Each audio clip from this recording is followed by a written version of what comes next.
எல்லாருக்கும் வணக்கம். நான் தான் உங்க விமல் வர்மன் பேசுறேன். திமுக சார்பாக தேமுதிக அப்படின்ற ஒரு 0.53%, ஒரு பர்சன்டேஜ் கூட ஓட்டு இல்லாத ஒரு கட்சி 10 சீட்டை வாங்கி அதுல 7 சீட்டு பார்த்தீங்கன்னா வட தமிழகத்துல வன்னியர் பெல்ட்டுகள்ல பார்த்தீங்கன்னா பெரும்பகுதியா நிக்குது ஒரு கூட்டம். அதுவும் குறிப்பிட்ட சொந்த சமூகத்துக்கு சீட்டு கொடுத்திருக்கிறாங்க. வன்னியர் பெல்ட்ல தேமுதிகவுடைய பொதுச் செயலாளர் பிரேமலதா. இதெல்லாம் நாம பார்த்தும் நம்ம மக்களுக்கு சூடு சொரணை மானம் ஈனம் எதுவும் வரப்போறதில்ல.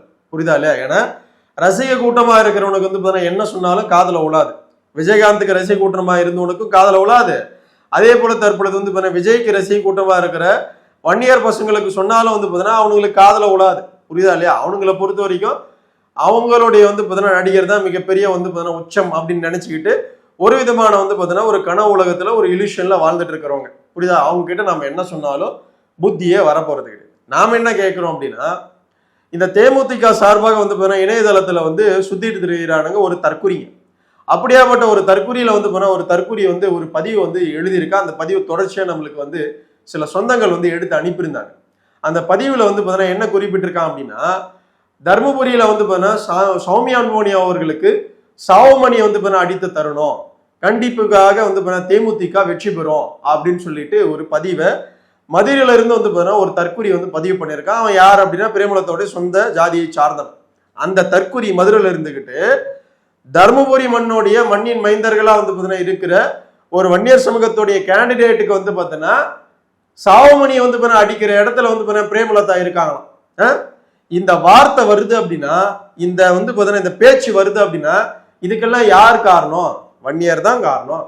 ஏன்னா அங்க எம்பியா இருக்கிறான் தெரியுமா மணின்ற ஒரு தற்குறி, அவன் பேசினா ஒரு பேச்ச, புரியுதா இல்லையா? வன்னியர்களுக்கு வாக்கு செலுத்தாதீங்க, சௌமியா அன்புமணிக்கு வாக்கு செலுத்தாதீங்க, இளங்கோவனுக்கு வாக்கு செலுத்துங்க அப்படின்னு வன்னியர் சமூகத்தை சார்ந்தவன் பூராம் போயிட்டு அங்க உட்காந்துக்கிட்டு வாக்கு கேட்கறதுனாலதான் இப்படியாப்பட்ட பேச்சுகள் போறா அந்தந்த ஜாதியில இருந்து அந்தந்த சமூகத்திலிருந்து அந்தந்த கட்சியில இருந்து வன்னியர்களுக்கு எதிராக பேசுறாங்க. இவங்களாம் நம்ம குறை சொல்லி என்ன பிரயோஜனம்? பேசுறவன் பேசுறான் அப்படின்னா, பேசுறவனுக்கு இடம் கொடுக்கிற இடத்துல திமுக இருக்கிற ஒவ்வொரு வன்னியனும் காட்டி கொடுக்கிற இடத்துல தான் நீங்க எல்லாம் வன்னியர் சமூகத்துக்கு இருக்கிறீங்க.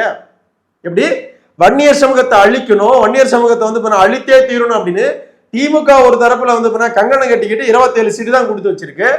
அப்படியாப்பட்ட ஒரு கட்சியில இருந்துகிட்டு நீங்க வன்னியர்களுக்கு எதிராக குழி பறிச்சிட்டு இருக்கீங்க. கண்டவனுக்கு வாக்கு கேட்டுக்கிட்டு உங்களெல்லாம் அவங்க என்ன சொல்றது?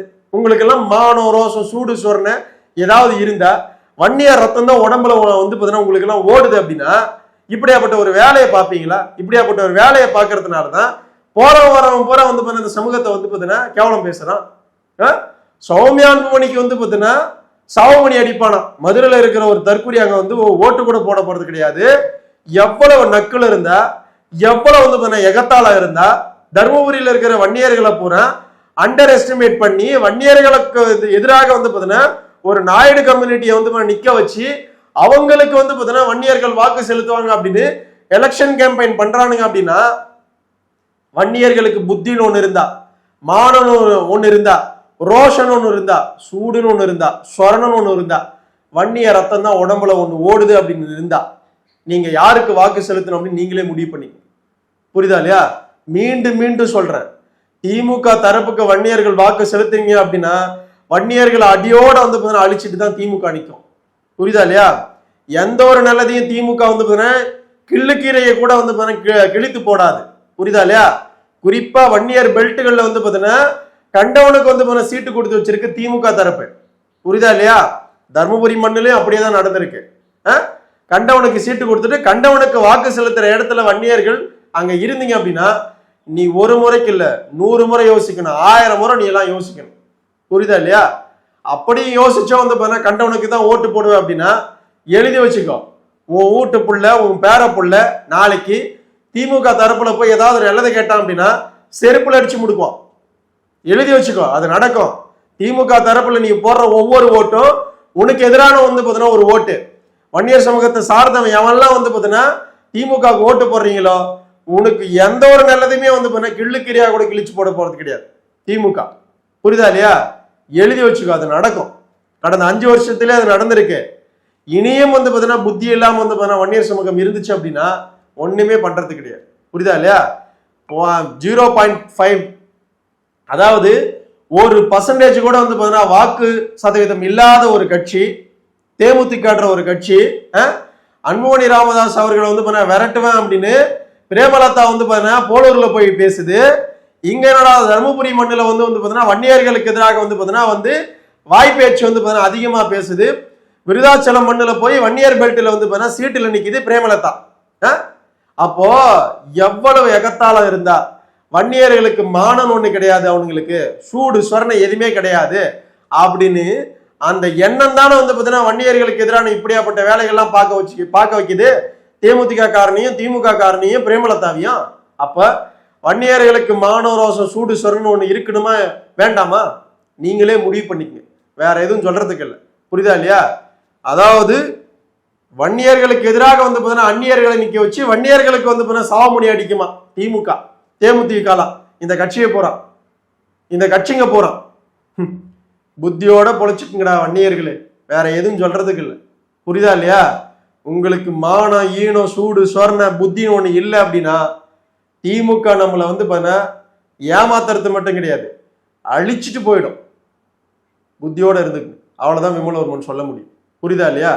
தேமுதிக எங்கெல்லாம் நிக்குதோ திமுக எங்கெல்லாம் நிக்குதோ அங்க டெபாசிட் கூட வந்து பார்த்தீங்கன்னா வன்னியர் பெல்ட்டில் வாங்கக்கூடாது. ஒரு ஓட்டு கூட வந்து பார்த்தீங்கன்னா வன்னியர்கள் வந்து பார்த்தீங்கன்னா போடக்கூடாது. புத்தியோட வந்து பார்த்தீங்கன்னா பொழைச்சுப்பீங்களா? புத்தியோட இருப்பீங்களா?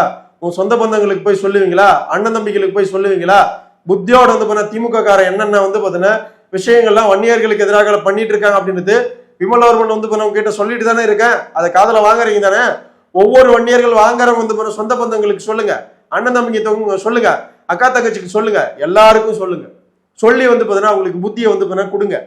புத்தியை வந்து பார்த்தீங்கன்னா புத்தியில உரைக்கிற மாதிரி சொல்லுங்க. புரியுதுங்களா? நம்மளை இன அழிப்பு செஞ்சுட்டு இருக்கு திமுக, பார்த்துக்குங்க. அவ்வளவுதான் சொல்ல முடியும். நன்றி, வணக்கம், வாழ்க வளர்க வன்னிய பெருங்குளம், வாழ்க வளர்க.